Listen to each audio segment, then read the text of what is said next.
Good day, everybody. Hope this video finds you well. Yesterday, I presented to the Vancouver School Board special meeting that was held to advance the discussion on the closure of Queen Elizabeth Annex School. Now, some of you are probably wondering, what on earth does the closure of a school more than halfway across the city, what does it actually have to do with Nightingale Elementary? Well, this is the 202nd anniversary of the birth of Nightingale, and Nightingale, as many of you may know, was one of the creators of pie graphs and a similar value around making sure that we are actually using empirical-based information to look at making decisions. VSB hired Delaney to conduct an engagement of consultations around the question of what to do with QEA. And if you've had a chance to go through the public report, there are very much reasons why QEA, an annex school, has been put on the closure list. This was published in April to launch forward to a decision that will be advanced June 6th. So you can see the narrative around responsible use of resources, prioritizing student learning, safety. Apparently, the proposed closure will actually meet the goal of having more kids in a seismically safe basis. Just for the record, Nightingale, an H1 rated seismic condition, the worst possible condition, we are pretty far away from getting to a point where our kids are in a seismically safe school, as well as some additional things that are very much geared around the Conseil scolaire francophonie de la Colombie-Britannique, the CSF, the Francophone School Board, with a Supreme Court ruling in hand, has very much decided that QEA should be theirs as a school and have written and publicized that idea to meet the available seats for French education. VSB in turn provided a data source for facilities and planning in terms of their documents and data. And the presentation I had yesterday very much was looking at some of the claims that are in place in terms of the size of population. In the past 10 years, the district has seen an 8.4% decline in enrollment. And VSB has also indicated current forecasts project a further decline in the years ahead. So some of the questions, I know my picture is obscuring some of them, is there's some basics of information sources that are claimed in the consultation. None of the graphs and charts in open data for VSB are sourced to clearly in terms of where the underlying data or methodology is in place.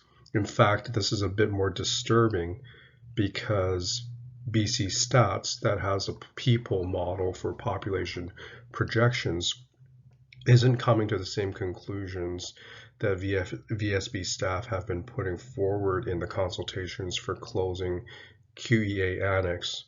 And so the underlying question is, why are VSB's numbers for population so different than other sources? And in fact, in the 2050 plan for the Vancouver plan, as well as some of the things that are coming forward, like the Broadway plan, Seneca, other major developments like Jericho, there is a viewpoint being advanced around the areas of affordability that different levels of government are putting additional emphasis on residential plans for a range of income earners. For the record, when you look at VSB data on forecasting Nightingale, that it projects a long-term decline in terms of number of people living within the catchment area. And this should be quite worrying to our community because of the information updated in May around where that long-run view is for no growth, let alone slight decline. This is inconsistent with what we have already seen in terms of larger numbers of folks within the Nightingale community living in apartments, as well as the additional construction that we do see, in addition to the emphasis for additional non-market housing units for families that the city, federal dollars, and Minister Eby are very much pushing ahead for cities to provide. So at best, the downward scenario that VSB puts forward, and the only scenario VSB is planning for, is a decline in population and enrollment. So what you're looking at here, I've overlaid in black and gray the BC Stats K-12 graph in terms of numbers, as well as K-7. In orange and blue are the numbers that were provided for QEA consultations that show the city of Vancouver projecting to 2031 a population growth. But VSB continues to have a downward enrollment estimate in future. No argument with me at all that the level of enrollment has declined within the Vancouver School Board. But the presentation I gave yesterday challenged the premise, is population really on a decline? And in fact, VSB staff have seen some of the graphs that have been shown forward and disagree with BC Stats numbers. And my viewpoint for trustees was, if VSB fundamentally disagrees with how population projections are done by BC Stats for the VSB geography, and this is really one that is part and parcel of how coastal health plans for health services in the coming years, VSB should really pass a resolution and write a letter to oppose the way our province is projecting population. But let's look at real hard numbers. So it is true from 2011 to 2021 that VSB's market share has declined by 897 students. So there are 897 fewer enrollments in VSB elementary schools in 2021 versus 2011. But at the same time, Stats Can in its census shows that there are actually 910 more kids living within VSB's area over 10 years. So the only real thing that's happening is VSB's market share is shrinking because families are making other choices for selecting schools other than VSB. And why is that? Is it private schools? Is it sending kids to other school districts that have been seismically upgraded? What is actually happening? And so the question I asked yesterday is, rather than closing schools as the immediate solution, there should be an examination of how to increase the market share and our commitment to public education. And the last point made was really around a concern that I do have on behalf of the Florence Nightingale Elementary School community and the PAC, my role as DPAC representative. If you cut through the chase in terms of all the consultation documents presented to propose the QEA closure, and Nightingale has very much been touted as a school on the potential chopping block on past years. That decision is delayed somewhat by the lack of an Olympic Village school. And the outflow from Simon Fraser that is coming to student populations within the area. The exact same logic that VSB has presented to QEA is something that DPAC has reviewed at meetings around. There are literally 20 or 21 additional schools, including Nightingale, that would fall under the same logic. So the quote you see here is the annual cost per student to attend QEA is $11,288. VSB has indicated it needs to close QEA because this is 40% higher than the provincial enrollment allocation of $7,885. So the report that came out a couple of years ago on preferred school size indicates that the baseline school size for elementary schools is 300.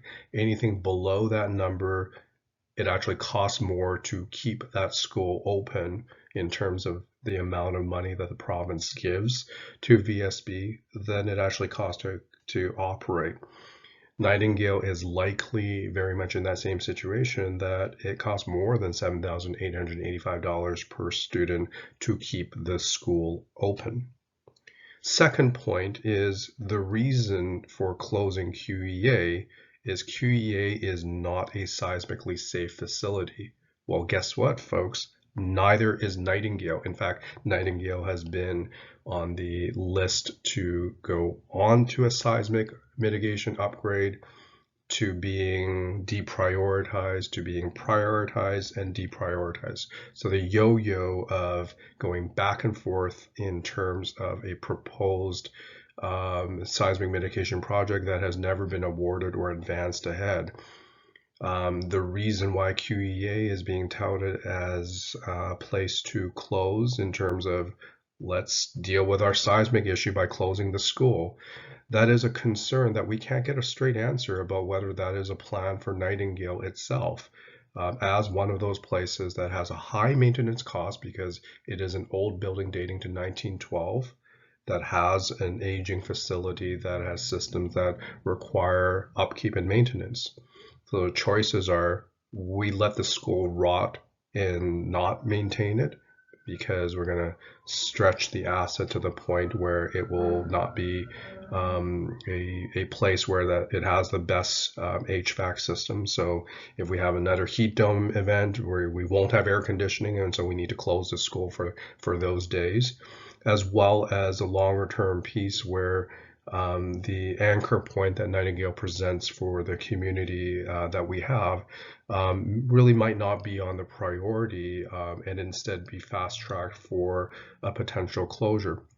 So those were the questions I raised before trustees as your DPAC representative. There are a lot of unknowns. There's a lot of rhetoric around as well in terms of whether the school board is working with all the facts on the ground around why closure is needed. But we should ready ourselves for a cycle of additional closures for schools across the VSB. And those are some aspects that in the land asset strategy, a confidential redacted report that VSB received from a consultant to other areas that are challenging the public education system, our voices are needed around whether we actually care that in future Nightingale may be the ones facing a similar process that QEA is going through for enacting a potential closure. The danger flag that I'm waving publicly is that the problem I see is that pound for pound, the same arguments that are being brought forward to QEA you just need to do a search replace. You could replace QEA with Nightingale, and that's the danger we face going forward if that's really the plan going forward. Thank you.